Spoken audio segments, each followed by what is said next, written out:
अम्मा बाद फ़अऊज़ु बिल्लाहि मिनश शैतानिर रजीम बिस्मिल्लाहिर रहमानिर रहीम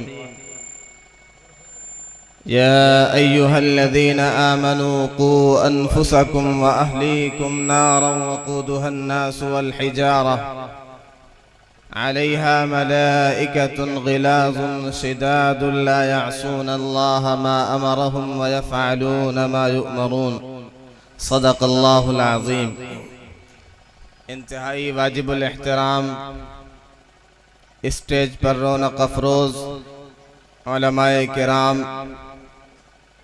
आज के इस प्रोग्राम के जलसे संगे बुनियाद और दस्तारबंदी के मुकर्रिर खुसूसी मखदूम मुहतरम हज़रत मौलाना फ़ैयाज़ अहमद साहब बाराबंकवी दामत बरकातुहुमुल आलिया हज़रत तशरीफ़ फरमा है। इंशाअल्लाह खुसूसी खिताब हज़रत वाला का होगा। हज़रत से पहले मुख्तसर वक्त के लिए 15-20 मिनट के लिए आप हज़रात के सामने चंद बातें अर्ज करनी है। एजुकेशन और तालीम और शिक्षा तमाम मज़ाहिब में, तमाम धर्म में इसकी अहमियत है, इसकी तालीम दी गई है।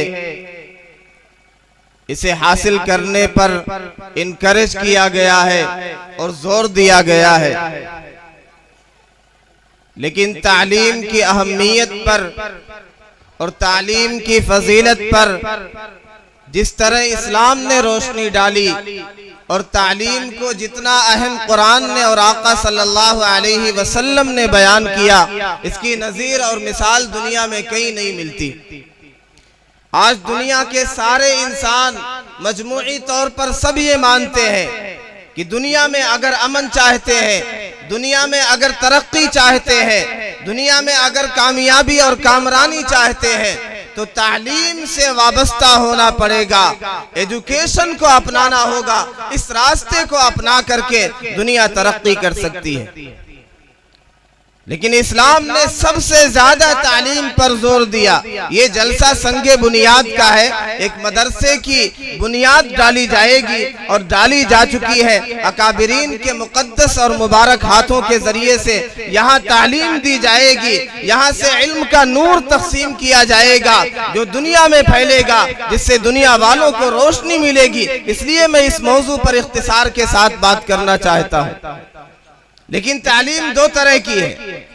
एक दुनियावी तालीम है जिसे हम नॉलेज कह लें, जिसे हम साइंस कह लें, जिसे हम एजुकेशन कह लें। एक उखरवी तालीम है, कुरानी तालीम है, हदीस की तालीम है, जिसे कहा गया है इन्नल इल्म नूरुम मिन इलाही व नूरुल्लाहि ला युअता लिआसी। ये अल्लाह का नूर है, ये एक उजाला है, ये एक रोशनी है जिससे लोगों को हिदायत मिलती है, जिससे सिर्फ दुनिया नहीं बनती, जिससे सिर्फ ये फ्यूचर ब्राइट नहीं होता बल्कि आखिरत भी संवर जाती है। कब्र का मरहला भी आसान हो जाता है, हश्र का मरहला भी आसान हो जाता है। ये बात वाज़ेह है। कुरान ने, आका सल्लल्लाहु अलैहि वसल्लम ने सबसे ज्यादा तालीम पर जोर दिया। चुनांचे कुरान का आका सल्लल्लाहु अलैहि वसल्लम पर जो पहली वही आई हम सब जानते हैं, इक़रा बिस्मि रब्बिकल्लज़ी खलक़, read with the name of your lord who created everything. He created man from a clot of blood. उस खुदा के नाम से, उस परवरदिगार का नाम लेकर के पढ़िए जिसने सबको पैदा किया।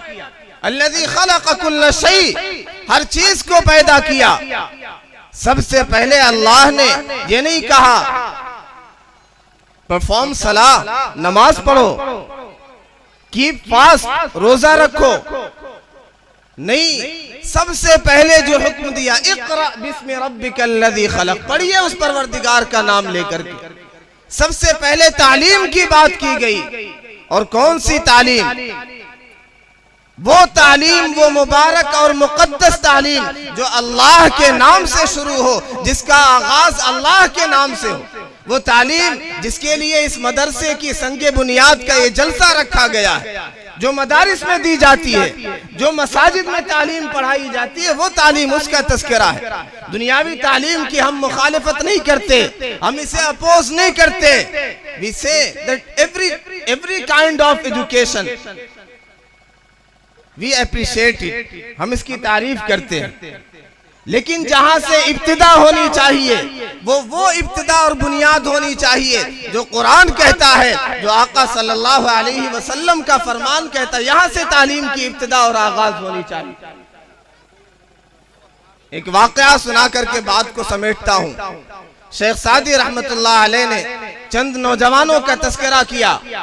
स्कूल में पढ़ने वाले, कॉलेज में, यूनिवर्सिटीज में पढ़ने वाले, वेकेशन चल रही थी, छुट्टी चल रही थी, वो टहलने के लिए, तफरीह करने के लिए निकले। एक बोट हायर की, कश्ती किराए पर लिया, सवार हो गए। जब कश्ती में सवार हो गए, मल्लाह से, कश्ती चलाने वाले से इन्होंने मजाक करना शुरू किया कि जनाब आपकी उम्र तो 40-50 बरस हो गई, आप जियोग्राफी जानते हैं, आपने साइंस पढ़ी, आपने मेडिकल साइंस पढ़ी, इस तरह के नाम गिनाने लगे।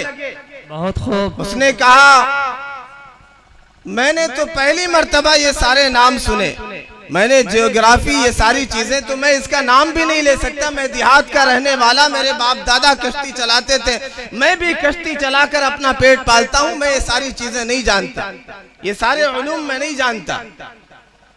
नौजवानों ने कहा चचा आपने अपनी आधी जिंदगी जाये कर दी, बर्बाद कर दी, आपको यही नहीं पता, आपको जियोग्राफी नहीं मालूम है, आपको साइंस नहीं मालूम है, आपको टेक्नोलॉजी के बारे में नहीं मालूम है, आपने तो अपनी आधी जिंदगी डुबो दी, बर्बाद कर दी। चचा परेशान है कि ये नौजवान बच्चे दे आर मोकिंग, मजाक कर रहे हैं, इस्तेजा कर रहे हैं। कश्ती आगे बढ़ी, सफर और आगे बढ़ा। अचानक कश्ती गर्दाब में फंस गई, हिचकोले खाने लगी, तूफान आ गया दरिया में। मल्लाह ने देखा नौजवान की तरफ, इनकी सांसें ऊपर नीचे हो रही है। इन्हें एहसास हो गया कि अब हमें खतरात का सामना है, our life is in danger, हमारी जिंदगी खतरे में है, अब क्या होगा। फिर मल्लाह ने, उस चचा ने कहा कि नौजवानों अभी तुम पता नहीं कौन कौन सी तालीम की बात कर रहे थे, क्या क्या नाम गिना रहे थे, मैं तो नहीं जानता, मैं तो बस तैराकी जानता हूँ। अब ये बताओ, मेरी तो आधी जिंदगी का मसला था, तुम्हारी पूरी जिंदगी खतरे में है, तुम ये बतलाओ कैन यू स्विम। ये तो मैं अपने अंदाज में कह रहा हूँ। उन्होंने कहा तैरना जानते हो, कैन यू गो टू शोर, साहिल तक जा सकते हो तैर करके। अब खतरे में कश्ती है, मैं तैरना जानता हूँ, मेरे पास ये इल्म है, मुझे साहिल तक पहुंचा सकता है, तैर करके मैं पार कर सकता हूँ दरिया, तुम बतलाओ तुम तैरना जानते हो। उन्होंने कहा हमें तैराकी नहीं आती। तो मल्लाह ने जवाब दिया कि मैंने तो आधी जिंदगी, अपनी आधी जिंदगी डुबोई थी, बर्बाद की थी, तुम्हारी तो पूरी जिंदगी ही तबाह हो गई, बर्बाद हो गई। ये सिर्फ एक किस्सा नहीं है, ये दुनियावी तालीम और उखरवी तालीम के लिए एक मिसाल है, एक नजीर है। आज उखरवी तालीम हासिल करने वाले, कुरानी तालीम हासिल करने वाले, उनका मजाक उड़ाया जाता है, उन्हें ऑर्थोडॉक्स कहा जाता है, पुराने लोग कहा जाता है, और ये कहा जाता है हम दुनियावी तालीम हासिल करने वाले, हम तो तरक्की पसंद लोग हैं, हम रोशन ख्याल लोग हैं, हम एडवांस लोग हैं। इनका मजाक उड़ाया जाता है चटाई पर बैठने वाले, मदारिस में तालीम हासिल करने वालों का। लेकिन याद रखिए, ये तालीम अगर इससे तालीम की इब्तिदा होगी तो फिर ये दुनिया में भी नजात दिलाएगी, आखिरत में भी कश्ती पार लगा देगी। और अगर ये तालीम नहीं है, अल्लाह की मारिफत नहीं है, कुरान का इल्म नहीं है, तो फिर हमारी कश्ती, खुदा बचाए, हम डूब जाएंगे। और अगर अल्लाह ने न बचाया तो फिर मुमकिन है हमारी कश्ती जहन्नम में डूब सकती है। इसलिए हम दुनियावी तालीम को मना नहीं करते। यहाँ से तालीम की इब्तिदा हो, फिर ये लॉयर भी बनेगा, डॉक्टर भी बनेगा, साइंटिस्ट भी बनेगा, इसे अल्लाह की मारिफत हासिल होगी अगर तालीम की इब्तिदा यहाँ से होगी। याद रखें, इस तालीम में, इस राह में जरा सी दुश्वारियां हैं। यहाँ खाना बहुत ठीक ठाक नहीं मिलेगा, यहाँ लिबास बहुत अच्छे नहीं होंगे, यहाँ कुर्सियों पर बैठकर आपको तालीम शायद न दी जाए, यहाँ परेशानियां होंगी। लेकिन याद रखिए, ये सफर जिस मंजिल पर ले जाता है, ये रास्ता जिस मंजिल तक जाता है, जिस डेस्टिनेशन तक जाता है, वहां पे आपको बागात मिलेंगे, जन्नत मिलेगी, रब का दीदार मिलेगा, आका सल्लल्लाहु अलैहि वसल्लम का कुर्ब मिलेगा। और जिन रास्तों पर आज हमारा नौजवान चल रहा है, बज़ाहिर यहाँ ऐशो इशरतें हैं, यहाँ राहतें हैं, यहाँ नेमतें हैं, लेकिन याद रखें, अगर इसका एंड, अगर इसका डेस्टिनेशन, अगर जो गोल है, जो मंजिल है, वो जहन्नम का गड़ा हुआ और आग का गड़ा हुआ, तो रास्ते का ऐश, इसका क्या फायदा है। आज इन मदारिस में पढ़ने वाले, इसमें तालीम हासिल करने वाले परेशानियों की जिंदगी अगर गुजारते हैं, इन पर मुसीबतें आती हैं, हालात आते हैं, याद रखें, इस राह में सहाबे किराम रिज़वानुल्लाहि अलैहिम अजमाइन भी मिलेंगे, इस राह में सैयदना बिलाल भी मिलेंगे, आका सल्लल्लाहु अलैहि वसल्लम के लिए इस राह में ताइफ का बाजार भी सजाया गया। ये सारी चीजें हैं, ये सारे मसाइब और आलाम हो सकते हैं, लेकिन इसका अंजाम इंतहाई खूबसूरत है, इंतहाई अच्छा और बेहतर है, रब का दीदार होगा। और जिसका अंजाम बेहतर हो, जिस रास्ते का अंजाम बेहतर हो, जो मंजिले मकसूद तक पहुंचाए, वो रास्ते पर हम सबको चलना चाहिए, उस रास्ते को इख्तियार करना चाहिए। अक्तफी बिहादिहिल कलिमात, वस्सलामु अलैकुम वरहमतुल्लाहि वबरकातुहू। अल्लाह रब्बुल इज्जति वल जलाल हम सबको सबसे पहले दुनियावी तालीम, कुरान की तालीम हासिल करने की तौफीक अता फरमाए, फिर दुनिया जहान के उलूम हासिल करने की तौफीक अता फरमाए। व आखिरु दावाना अनिल हम्दुलिल्लाहि रब्बिल आलमीन।